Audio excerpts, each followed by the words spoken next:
السلام علیکم۔ پھر حاضر ہو ایک نئی کہانی کے ساتھ۔ یہ کہانی ایک بادشاہ کی ہے۔ ایک بادشاہ اپنے وزیر کے ساتھ بیس بدل کر گشت لگایا کرتا تھا۔ ایک دن اور اس کا وزیر ایک چوراہے سے گزرے تو انہوں نے وہاں لوگوں کا جھنڈ دیکھا۔ تمام لوگ ایک لاش کا ارد گرد کھڑے تھے مگر کوئی اس کے قریب نہ جاتا۔ بادشاہ نے وہاں کھڑے ایک آدمی سے پوچھا، لوگ اس لاش کو کندھا کیوں نہیں دے رہے؟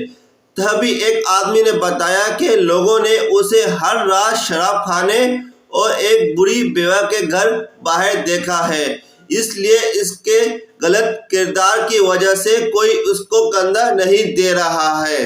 آخر بادشاہ اس کے گھر گھنچے گھنچے اس کے گھر پہنچ گیا اور اس کی بیوی سے اس کے بارے میں پوچھا۔ بادشاہ عام آدمی کے بیس میں تھا، اس لیے کوئی اس کو پہچان نہیں پا رہا تھا۔ اس آدمی کی بیوی روتی ہوئی بولی، بھائی صاحب قسم اس خدا کی جس کے قبضے میں میری آپ کی پوری کائنات کی جان ہے، میرا شوہر ایک نیک آدمی اور اللہ کا ولی تھا۔ لوگوں نے ہر رات اسے شراب کھانے اور بری بیوہ کے گھر باہر تو دیکھا ہے لیکن سچائی کوئی نہیں جانتا۔ میرا شوہر رات شراب کھانے جاتا اور وہاں سے 10 مٹکے شراب کے گھر لا کر اسے بہا دیتا۔ وہ کہتا اس نے 10 مسلمانوں کو شراب کی لعنت سے بچا لیا۔ اس کے علاوہ وہ بری بیوہ کے گھر جاتا اور اسے ہر روز تھوڑی سی رقم اور کھانا دیتا تاکہ وہ اپنی جائز ضروریات کے کوئی غلط کام نہ کرے۔ وہ بری بیوہ اسے اپنا بیٹا مانتی تھی۔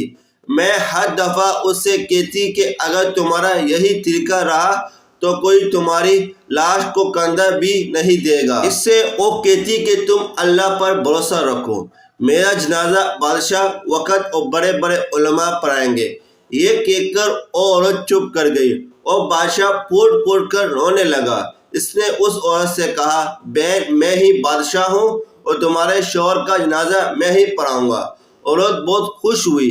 اس کے علاوہ بادشاہ نے علماء کرام کو بلایا، اس کا جنازہ پڑھایا اور علماء کے قبرستان میں احترام سے اس کو دفن کیا۔ اگر آپ کو ہماری کہانی اچھی لگی تو ہمارا چینل سبسکرائب کیجیے گا۔ پھر ملیں گے اگلی ویڈیو پر۔ اللہ حافظ۔